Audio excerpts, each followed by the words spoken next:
ঠিক যেভাবে পালিয়ে যাওয়া স্বৈরাচার বলেছিল, দেশনেত্রী খালেদা জিয়া যখন দেশ পরিচালনার দায়িত্বে পেলেন, স্বৈরাচার বলেছিল 1 মিনিটও শান্তিতে থাকতে দিব না, মনে আছে?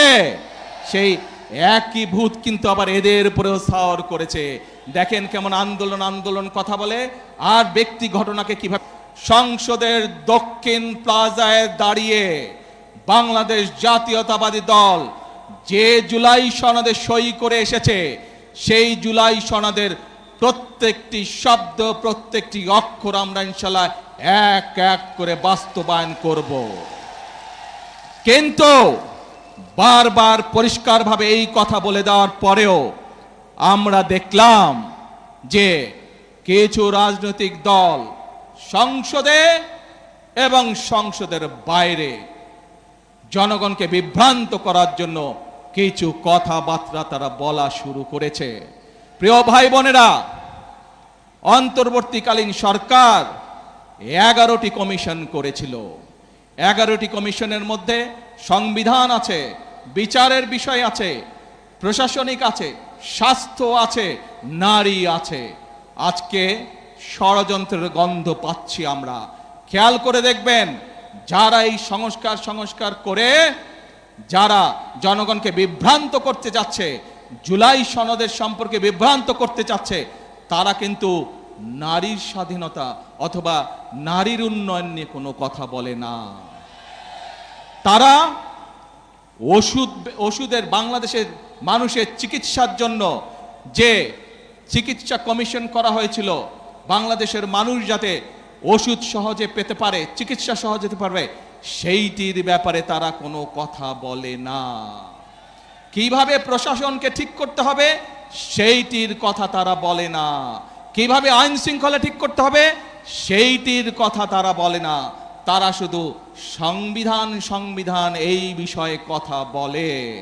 প্রিয় ভাই বোনেরা, দেখেন তারা কিভাবে বিভ্রান্ত করছে। নির্বাচনের সময় আমি আপনাদের বলেছিলাম যে কিভাবে তারা বিভ্রান্ত করছে। এই গুপ্ত বিভ্রান্তকারীরা আবারও এখন এই বিভ্রান্তের কাজ শুরু করেছে। তারা দুদিন আগের ঘটনা, এই গতকালকের ঘটনা, ময়মনসিংহের ওইদিকে একটি জেলায় একটি ব্যক্তিগত তুচ্ছ ঘটনা ঘটেছে। এক ছেলে এক মেয়ের সাথে প্রেম করত, তারা বিয়ে শাদী করেছে, তাদের পরিবারের সমস্যা দেখেছেন আপনারা, ফেসবুকে দেখেছেন না? কিন্তু সাথে কি এটাও দেখেছেন, একটি পারিবারিক একটি ব্যক্তি ঘটনাকে কারা রাজনৈতিক রূপ দিয়ে দেশে অশান্তি সৃষ্টির চেষ্টা করেছে? দেখেছেন আপনারা সবাই? প্রিয় ভাই বোনেরা, এদের সম্পর্কে সতর্ক থাকতে হবে। মুক্তিযুদ্ধের সময় আমরা দেখেছি তারা কিভাবে বিভ্রান্তির চেষ্টা করেছে দেশের মানুষকে। 86 সালের নির্বাচনে আমরা দেখেছি তারা কিভাবে বিভ্রান্ত করার চেষ্টা করেছিল দেশের মানুষকে। 96 সালেও আমরা দেখেছি স্বৈরাচারের সাথে গিয়ে তারা কিভাবে দেশের মানুষকে বিভ্রান্ত করেছিল। 2008 সালেও আমরা দেখেছি সেই ওয়াল 11-এর সাথে যোগ দিয়ে তারা কিভাবে বিভ্রান্ত করেছিল দেশের মানুষকে। প্রিয় ভাই বোনেরা, আমরা দেশের মানুষের জন্য ফ্যামিলি কার্ড করতে চাই, কৃষক কার্ড করতে চাই, ইমাম মুয়াজ্জেম সাহেবদের জন্য আমরা সম্মানের ব্যবস্থা করতে চাই, খাল খনন করতে চাই, বৃক্ষরোপণ করতে চাই, দেশের যুবকদের কর্মসংস্থানের জন্য বিদেশে এবং দেশে কর্মসংস্থানের কথা করতে চাই। এইসব ব্যাপারে কোনো কাজ করে না। দেখেন নাই নির্বাচনের সময় কেমন বলেছিল, রাখ তোর ফ্যামিলি কার্ড, মনে আছে? প্রিয় ভাই বোনেরা, জনগণের স্বার্থে যেই কাজ সেটিকে তারা রেখে দেয়, কিন্তু নিজেদের ক্ষমতা ষড়যন্ত্রের মাধ্যমে ক্ষমতা কিভাবে কক্ষিগত করতে হবে সেই কাজের জন্য তারা এখন বিভ্রান্ত ছড়াচ্ছে।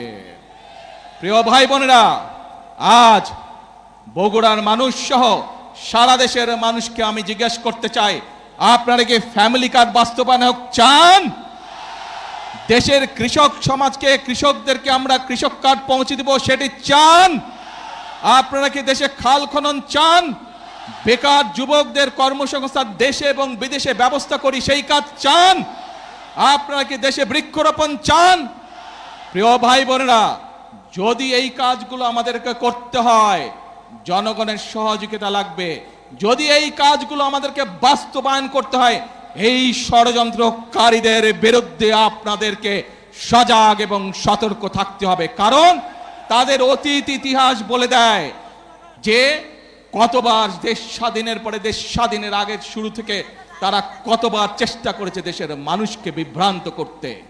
প্রিয় ভাই বোনেরা, এই দলের প্রতিষ্ঠাতা শহীদ রাষ্ট্রপতি জিয়াউর রহমান বগুড়ার সন্তান দেশের স্বাধীনতার ডাক দিয়েছিলেন 1971 সালে। আজ আমরা দেখছি যারা দেশের মানুষকে বিভ্রান্ত করতে চাচ্ছে, জুলাই সনদ নিয়ে বিভ্রান্ত করতে চাচ্ছে, প্রিয় ভাই বোনেরা, তারা তো এই দেশের স্বাধীনতাতেই বিশ্বাস করেনি, এই দেশের অস্তিত্বেই তারা বিশ্বাস করেনি। প্রিয় ভাই বোনেরা, যেই দেশের অস্তিত্বেই তারা বিশ্বাস করে না, তাদেরকে কি বিশ্বাস করা যায়? তাদেরকে বিশ্বাস